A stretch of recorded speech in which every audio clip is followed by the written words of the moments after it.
Marquisa，哎呀，我要查一查翻返咁 SJEM 咧本身自己就讀漫畫大學出身啦，咁亦都係 Marquisa 托係啦，咁所以揀頭字母咧就係 S 同埋 M 咯。咁而佢亦都攞咗呢一個嚟做平假名啊，然之後啲人又幫佢改咗啲花名啊。咁依家中文就通常大家譯做愛斯燕或者愛斯亞，係啦。愛斯眼呢個就係馬朵譯嘅，即係叫我覺得係叫做譯得最好聽噶啦。一 S 都 M 咁樣，我覺得都幾難譯。不過我覺得即係如果你冇中文，唔一定要譯中文嘅，你 ESTEM 咁樣都 OK。咁佢就係漫畫大學出身啦。咁佢嘅老師就據資料就話有竹宮惠子啦。嘅一個非常出名嘅我諗都唔係淨係出漫畫。名啦，直頭係 BL 嘅奠基者啊之一。佢同即係24年組啦，BL 嘅奠基者。咁佢有冇留過學我就唔知，但係佢嗰個畫風咧都好有外國、好有異國嘅風情。應該係異國，佢就唔係只係歐美，因為佢而家近期畫緊喺 On-Blue 嗰度，喺長雲社嘅 On-Blue 嗰度畫緊一個土耳其系列。好正啊！土耳其系列超正。我哋由佢咁，我一開始接觸佢，我覺得誒佢有啲特徵嘅。佢就係佢嘅開頭就係畫咗好多關於足球嘅漫畫啦，就唔係關於足球，應該係關於足球嘅係球迷嘅漫畫。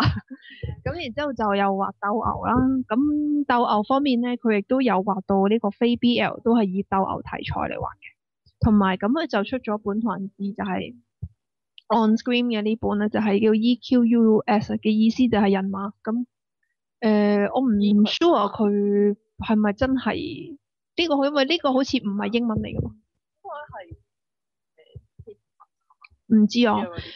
咁然之後咧，佢一開始我哋由佢2006年嘅，因為佢哋大概係2000年中出道嘅。咁以我所知，佢第一本 BL 嘅BL 漫畫咧就係、朵馬唔係馬朵有出呢個中文版嘅叫《相約這幕後》，就係講男演員都係佢一出道咧，佢已經佢嗰個畫風同佢嗰個風格咧，已經係俾好大嘅視覺衝擊你，因為好有個人風格，亦都係好新鮮嘅。佢嗰種嘅感覺就係嗰種好西洋素描，尤其是係西洋人體素描嗰一種嘅用鋼筆畫嘅嗰種方法，或者炭筆畫嘅嗰種方法。佢相約謝幕後咧，佢相約謝幕後佢都有咁樣嘅畫法，但係佢相約謝幕後咧，佢係用更加多嘅墨水咧，係大黑大白去描寫嗰個男角嘅光影啊，因為佢係演員嚟噶嘛，佢企喺舞台上面嗰個光影嘅對比係好大嘅。然之後佢嗰件衫咧係好拉丁舞式嗰種拖長後擺，佢係黑白漫畫，但係你 feel 到佢係紅色嘅件衫。佢上半身係赤裸嘅，然之後佢下半身係拖住一個好長、好大、好大汁嘅荷葉邊嘅紅色嘅嗰種係吉卜賽嗰種大羅裙啊，但係都有啲似拉丁舞嗰隻咧。跳拉丁舞，佢係跳緊拉丁舞，用吉卜賽嘅裙嚟到跳拉丁舞。係啦，咁佢畫嗰個咧係好大視覺衝擊，所以我一眼見到呢個作者咧，我就覺得呢個作者係要睇落去，亦都係可以睇落去。咁我亦都有一路睇落去佢嘅漫畫啦。咁所以謝幕後呢一個就係佢講演員嘅呢一套啦。咁啊馬朵出咗中文版啦，可以出啦。咁然之後咧就2008年咧就出咗《輕狂時代》咧，就講樂團啦。但係《輕狂時代》講樂團，我唔覺得佢寫得特別出色啦。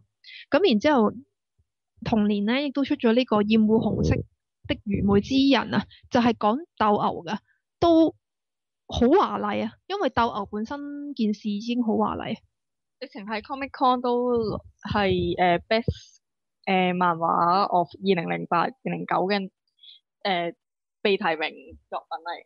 係啊係啊，其實佢畫工真係好出色啊！佢畫工係非常之出色。咁同埋佢選擇嘅題材咧，同我哋頭先講嗰兩個唔同。佢選擇嘅題材咧係唔生活化嘅。佢選擇嘅題材咧，通常都比較特別嘅，但係就咁當然亦都唔會有阿拉伯富豪啦。咁亦都唔會提啦嘛，唔會有啲好你睇得多我都悶啊。唔會有啲好奇幻嘅嘢咯。唔會有阿拉伯富豪，亦都唔會有皇帝咯。唔會有總裁咯。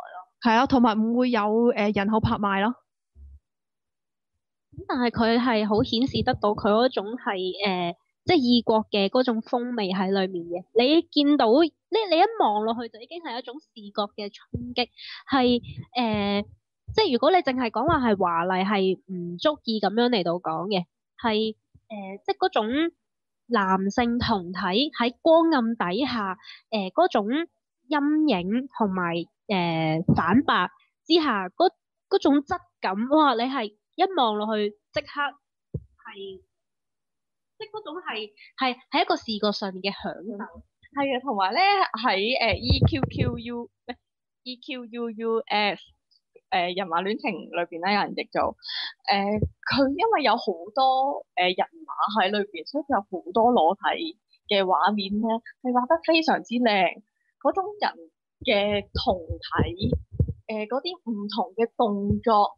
哇！佢畫出嚟，尤其是係一個人馬奔騰嘅時候，嗰一種肌肉感，嗰一種衝擊力，嗰種動力咧，係好難可以喺一個畫面裏邊去表達到，但係佢就係做到咯。而佢唔需要畫晒成個動作出嚟，佢只係畫出驚鴻一簪，就已經足夠令你嘅視覺膜永遠都記住佢咯。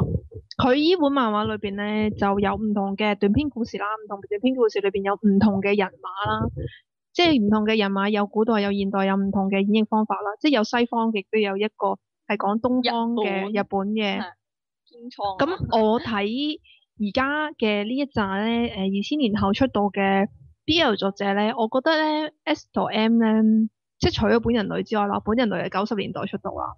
咁喺2000年度出道嘅咧 S 同 M 係我睇到，我覺得佢最試圖去描寫所謂嘅耽美嘅一個作者嚟嘅。即係佢畫人馬，即係我覺得除佢畫人馬，佢係佢當然係因為中意人馬而畫啦。咁但係可唔可以係咪用文嚟形容？因為我文人馬就好似我文乜乜乜同人咁樣，所以我出一本人馬本咁樣。因為我見到而家都會有一啲同人誌係出人獸合體本咁樣噶嘛，因為佢覺得我文呢樣嘢咁樣樣。咁但係我睇翻佢，我覺得佢未必可以用文嚟形容，而係佢睇得到人馬咧當中嘅美感，我會覺得係可以。而呢種美感係可以表達到耽美所包含嘅一種審美觀。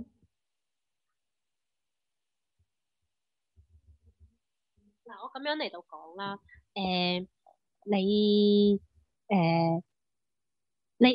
你其實馬嘅呢一樣嘢，其實係好表現出一種雄性嗰種肌肉感。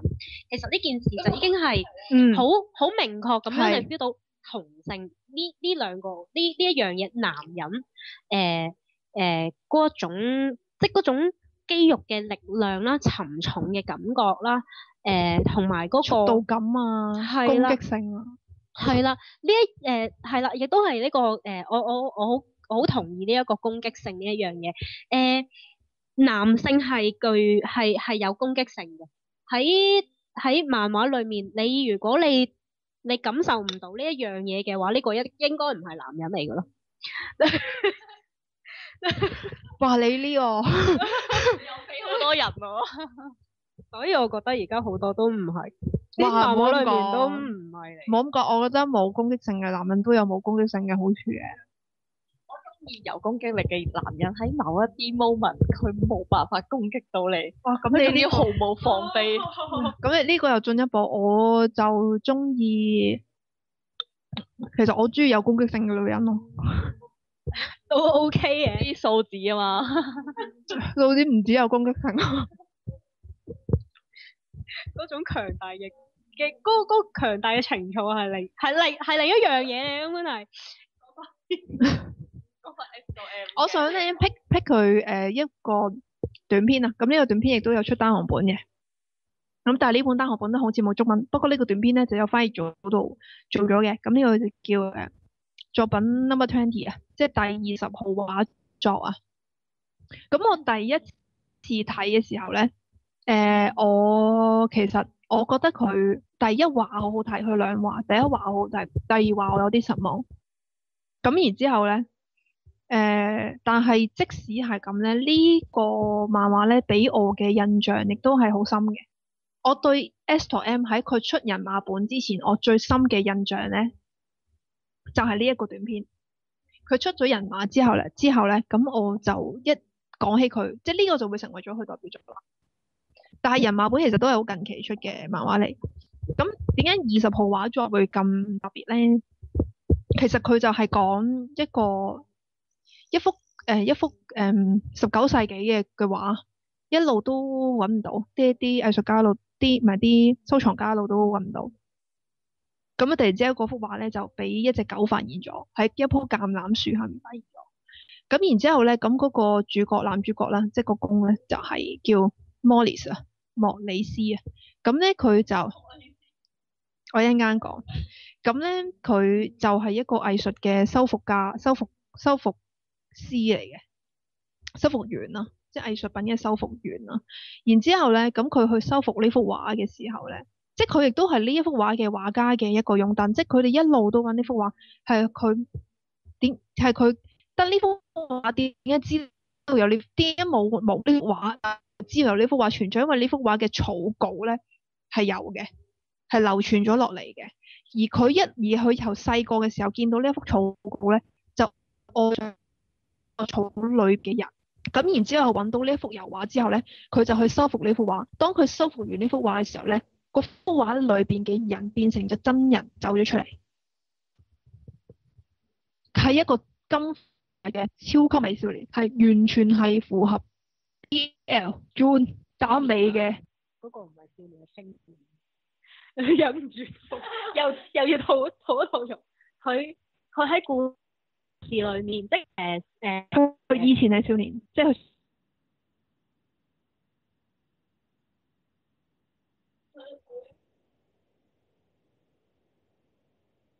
係少年喎，因為我覺得21歲之前嘅都係少年，係嘛？佢出嚟嘅時候已經係即係佢嘅身體啊各樣，你見到佢嘅表。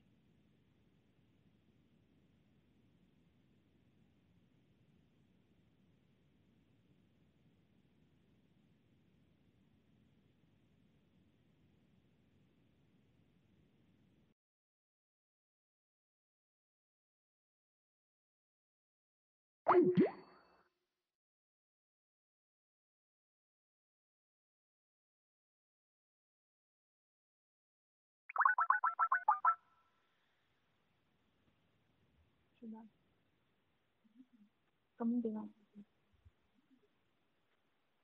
咁聽唔聽到？喂 ，hello，頭先斷咗喺邊度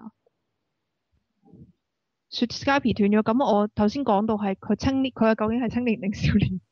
其實都唔需要去斟唔酌緊要啊，總之係係一個美男子啦，就變咗一個真人咁樣出咗嚟啦。咁然之後佢點樣收翻尾就唔劇透。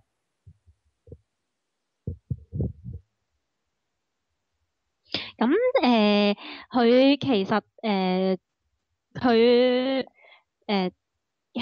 佢出咗嚟之後，佢係想要個修復者係好想去即係翻去入翻去嗰幅畫裡面，咁然後佢先至可以將呢幅畫去個故事。咁之後就因為咁始終佢係一個藝術品啊嘛，因為佢唔可以即係咁難得揾到呢個藝術品，我唔可以，即係我又唔識嗰個真人嘅，即係就算我幾即係由細幾着迷咁樣，喂大佬咁你始終你冇咗個藝術品直錄消失咗，咁我冇得向上頭交代。嗰幅藝術品要入羅浮宮噶嘛，因為咁然之後咁啊，跟住繼續嗰個故事啦。咁然之後我再睇嘅時候，點解我做資料嘅時候再睇？我想 pick up 呢一個嚟即係講咧，就係首先咧，首先係佢嗰個名咧，第二次睇嘅時候，我睇翻佢個名咧，佢到最尾咧，嗰幅畫作咧變翻咗一幅畫嘅時候咧，嗰幅畫作係叫做呢一個嘅，因為嗰個男仔叫 Eva，就叫 Eva 的肖像咁樣嘅。咁喺唯美主義文學裏面咧，咁就有兩篇作品咧，一篇叫做W.H 先生的肖像啦，一篇叫做杜林格雷的肖像啦，就係王爾德寫嘅，係耽美主義，係耽美主義即係唯美主義啦嘅代表作嚟嘅。咁我認真再睇多次嘅時候咧，咁我喺呢個作品裏邊，其實我就睇唔到 ESTEM 咧，佢有去嘗試去切合。或者應該話切入唯美主義嘅核心思想嘅，但係我就見到佢放咗好多唯美主義嘅元素落去，譬如呢、這個Eva 的肖像、乜乜的肖像咁樣樣啦，同埋就係呢個 Mollis 都係一套1980幾年嘅唯美電影，即係同性戀題材嘅唯美電影，因為其實同志電影同同志題材嘅唯美電影，我覺得係兩樣嘢嚟嘅。咁嗰套係一套同志題材嘅拍得好唯美嘅電影啦。咁嗰個套戲名就叫做 Mollis，就係呢個作者個名啦。咁然之後咁我就去，咦？咁我見佢啲人名原來係有 source 嘅喎，咁我就去睇啊。咁19世紀原來都真係有一個畫家叫 Olivia 嘅橄欖。咁就講翻佢喺橄欖樹度揾翻出畫出嚟，咁但係佢呢個 Olivia 係咪就係佢漫畫裏邊講緊嗰個 Olivia 咧？咁我就唔清楚，因為我就揾唔到呢個 Olivia 有過去有件咁嘅事嘅記載。咁但係會睇到就係 ESTEM 咧，係喺而家嘅主流 BL 漫畫裏邊咧，佢好少數佢喺個創作裏邊創作概念嗰度咧，佢係想去嘗試觸及唯美主義呢樣嘢㗎，即係呢樣嘢都係當初BL 出嚟，即係耽美24年組畫 BL 嘅時候，佢哋攞嚟做主題嘅啊，即係就係因為咁樣，所以先叫做耽美啫嘛。咁但係又覺得佢有少少到喉唔到肺咯，即係佢好似想畫，但係佢未去到嗰個位可以畫得到。捉唔到嗰一樣嘢，佢只係加咗一啲咁樣嘅 hints 落去。係啊，咁去到即係後尾近期都佢上2年出Happy End 公寓啦，快樂結局公寓啦，同埋呢一個嘅藍染絲之戀咧，我都覺得係有少少失手嘅。我覺得Happy End 嗰個 apartment Happy End Apartment 呢一套作品係唔係其實係佢想表達個編輯或者依家個主流市場想佢？我都係，我睇完之後我都係咁嘅感覺。因為我睇落去咧，我係覺得好唔係佢嘅成件事，即係就算個畫風咧，我覺得已經因為成件事而扭曲咗啦。佢好似想嘗試迎合而家嘅人同埋編輯或者出版社嘅要求，但係亦都保留佢自己想畫嘅嘢。係啊，佢就係用唔同嘅短篇嘅故事齋咗喺呢一本作品裏邊，因為呢一個作品其實就係講緊一個作家就喺呢一個 apartment 裏邊，喺呢個公寓裏邊，由唔同嘅房東去揾靈感，去寫一啲 happy end 嘅故事。因為個編輯同佢講話，你再寫呢啲沉重嘅故事咧，就賣唔出㗎啦。你咧不如寫啲咧個結局開開心心嘅，咁大家睇落冇負擔。我相信呢句説話係好有可能係真實存在。係超慘咯！我覺得應該係每一個作者都要面對嘅嘢。咁其實佢都好努力嘅，佢都好努力嘅，但係我覺得我覺得呢啲係真係啊，佢做到呢個市場需要嘅嘢咯，即係呢套作品係真係可能係依家主流市場嗰種口味嘅嘢咯，但係我覺得唔係佢畫嘅嘢咯。我覺得就算佢做到，但係我唔見呢本漫畫特別 hit 咁樣咯，或者特別好賣咁樣樣咯。咁樣嚟到講啦，其實我哋而家喺度講緊好睇嘅，又或者佢嘣一聲彈咗出嚟係勁嘅，全部都都唔係係話嗰啲嘢㗎。都唔係係啊，所以其實主流市場係啊，要求我都唔知佢哋要做啲編輯做緊乜㗎。不過我今日唔係討論呢樣嘢啦。咁之後佢同年畫完 Happy End Apartment 之後咧，咁佢就畫咗本藍染絲之戀啦。本身我好期待嘅，我本身因為我知道佢呢本嘢係畫兄弟啦，咁我係同埋佢嗰個畫藍染書，即係有少少工藝嘅題材喺裏邊咧，咁我諗住佢應該會發揮佢想做，但係呢本嘢咧始終亦都係佢喺度嘗試迎合緊而家啲人嘅口味啊。咁呢本嘢就係講兩兄弟，即係一間藍染鋪頭啊，即係藍染，因為藍色嘅染藝呢一個係一個好特別專門，呢個顏色係一個好特別專門嘅一個工藝嚟嘅。係一個日本嘅文化遺產嚟嘅，係一啲好專業嘅職人去做嘅一個行業嚟嘅。咁好古老，亦都有好長嘅傳統啦。依家仍然都有人做緊嘅。咁就講呢兩兄弟嘅佢哋個情慾糾葛啊，啲倫理掙扎嗰啲嘢啦。咁我講我自己睇完之後，因為我睇完之後我係即時寫咗感想，咁我可以講翻我嗰陣時嘅感想。咁我覺得我嗰時睇完我即刻嗰個感覺就係，我覺得呢個原本咧，佢呢個題材去選擇呢個題材呢個故事咧，係可以將耽美嘅特質好充分，耽美同埋 June 嘅特質可以好充分咁發揮到嘅。但係就我唔知係因為佢係咪要符合佢個編輯嘅要求啊，亦亦話係個漫畫家自己本身能力不足嘅原因咧。咁成本漫畫咧就好薄弱、好鬆散嘅，就好似將一篇短篇拉長咁樣樣。咁我亦都可能係因為佢唔適合畫長篇啦。咁我呢個我要睇耐啲先，因為佢始終佢唔係出咗好多，佢唔係出咗到好耐。咁佢喺角色個性上面啊、心理描寫上面咧，都未可以做到好立體咁樣呈現佢嗰兩兄弟佢嗰種情慾同埋嗰種愛戀嘅深層次嘅糾葛㗎。咁你表達唔到呢一種糾葛呢種基本咧，其實你係畫唔到佢個美感出嚟㗎。但係佢嗰個畫風同埋佢嗰個呢本漫畫本身，佢俾你嗰個視覺享受咧，都係無可挑剔嘅。但係如果我追求一啲更深嘅內涵嘅時候咧，我就會覺得佢不足咯。咁呢個就係我對而家嘅 ESTEM，包括佢土耳其系列，我都有一個咁嘅感覺。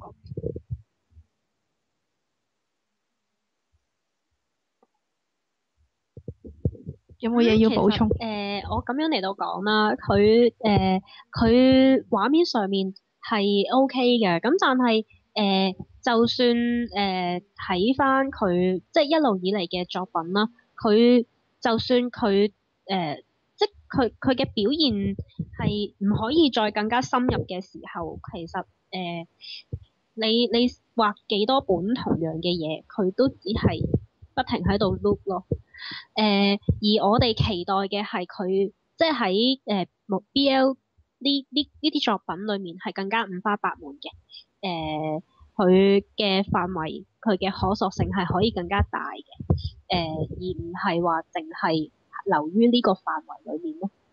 頭先阿 Jean 可以好似講到覺得山下之子突破唔到，冇突破喺度。咁ESTM 都有一個咁嘅感覺嘅，但係 ESTM 咧佢畫工咧係一路 keep 住落去，亦都係越畫越好。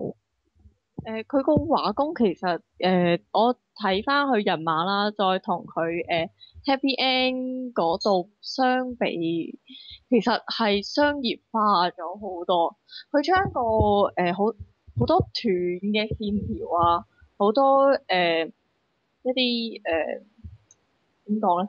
我唔知，總之你畫素描嘅時候，你好多冇意義嘅線條咧喺嗰個主體隔離嘅，佢都全部清晒佢咯。佢亦都將啲線條拉順咗好多。咁呢一個我諗係佢對商業嘅一個妥協啦。因為其實不過睇翻佢之前人馬嗰啲作品咧，其實佢呢一啲線條的確令到佢嘅畫面咧有時係太過繁複。咁佢依家咁樣改真係會易入口咗。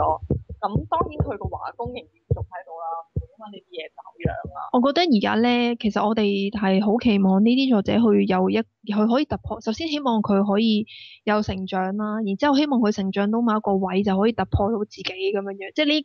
即係讀者梗係希望睇到呢啲嘢咁樣啦。咁但係我覺得喺而家呢一個業界裏邊咧，即係一啲稍微賣到書嘅作者咧，就啲出版社不斷希望佢不停咁樣話落去，你唔好停，你最好你就唔好停，你每個月或者每兩個月你都俾到一篇短篇我。咁你咁樣不停話落去嘅時候，其實嗰個作者佢有冇機會，有冇空間去俾佢吸收其他嘢，去令佢再成長呢？定係佢我不停話，我不停話到好似之前中村明美智咁話到，我頂唔順啦，我病啦，咁我就消失一段時間，然之後我又再話出嚟啲嘢根本都我覺得佢唔止係突破唔到自己，即係直頭係冇以前咁好咁樣樣啦。倒翻轉頭縮翻入去。係啊，咁我覺得係咪應該要俾啲作者有成長嘅空間，即係唔好不斷咁樣揸乾佢哋咧？你睇翻我就算講緊話係山下智子，佢喺佢嘅後記裏面，佢都講到話提到佢而家終於都知道 BL 佢嘅佢本身其實就係少女嘅漫畫而出嚟嘅嘢，咁呢個其實我都幾，即係我見到呢一句我都幾傷心，亦都我會覺得佢終於都屈服喺編輯之下。但係我好質疑就係佢呢個少女，佢講緊係24年組嘅少女漫，定係嘟嘟嘟嘅少女漫係兩樣嘢嚟嘅喎。但係我記得我睇嗰本其實係我估應該都係佢中期或者早期嘅作品，佢講呢一番説話，因為我記得好似同一本裏邊佢係放咗佢自己咧啱啱出道嗰篇短篇嘅作品啦。個咩夜神咩之路嘅？夜至咩神至夜中來係啦，咁講翻黑道作品咁樣嘅，咁所以佢話呢一個係佢 BL 嘅初衷咯。咁我估佢講嘅少女漫畫係講翻24年組舊派嗰種。因為我睇佢另外一本單行本咧，咁佢就攞翻24年組啲畫風出嚟搞 get 嘅。咁但係跟住之後，佢後記度講咗佢話殺24年組嘅漫畫喺以前咧，曾經係佢類似係佢，即係類似係成為佢畫漫畫嘅最類似係意義或者係追求嘅咁喜愛嘅程度咁樣啦。咁然之後佢話作為一個漫畫家，佢話如果可以用現代嘅方式去將24年組嘅嘢表現翻出嚟嘅話，呢個係佢作為漫畫家最大嘅理想。咁但係佢就覺得自己而家都仲未有能力做得到。咁我再睇佢而家嘅佢轉行話嗰啲熟女漫咧，我都覺得佢確實係做唔到嘅。我懷疑佢直頭放棄咗，即係懷疑佢直頭可能已經係妥協咗，或者佢去追求另外一樣嘢。但係我覺得佢喺後記講嘅呢一番話咧，係完全係我喺而家嘅 BL 漫畫裏邊最想睇到，亦都係我覺得 BL 應該咁樣走嘅就係，其實係應該將24年組，唔係淨係24年組，係應該將 BL 過去由耽美時代24年組到 June 到 Yaoi，所有佳作，所有佢優秀嘅地方，佢嘅優點，抽絲剝繭抽翻出嚟，用現代嘅方式，用我哋呢一個時代嘅方式去表達翻出嚟，去重新去唔係包裝嗰樣嘢，亦都唔係攞嗰樣嘢嚟包裝自己，係重新去演繹翻嗰樣嘢。我覺得呢一個先至係呢個 BL 嘅健康嘅發展咯。其實我哋講緊嘅，亦都即係話佢哋點解我哋咁成日都喺度講24年組或者過去嘅 BL， 其實你會見到過去佢哋呢一啲嘅作品裡面有一個核心，佢哋想表達嗰種美感啦，嗰種愛情嘅嗰種嗰個韻味啦嚇，呢啲咁樣嘅嘢講話重新即係用而家現代嘅方式嚟到演繹，只不過係話將呢啲咁樣嘅本來就已經係就係我哋講緊話 BL 嘅價值觀就係喺呢一度咯，而將佢我哋唔可以丟低呢啲嘢啊，而係繼續去演繹佢啊，所以先至會不停咁樣喺度重申呢一啲嘢咯。同埋另外一個原因就係因為我哋即係呢幾年睇到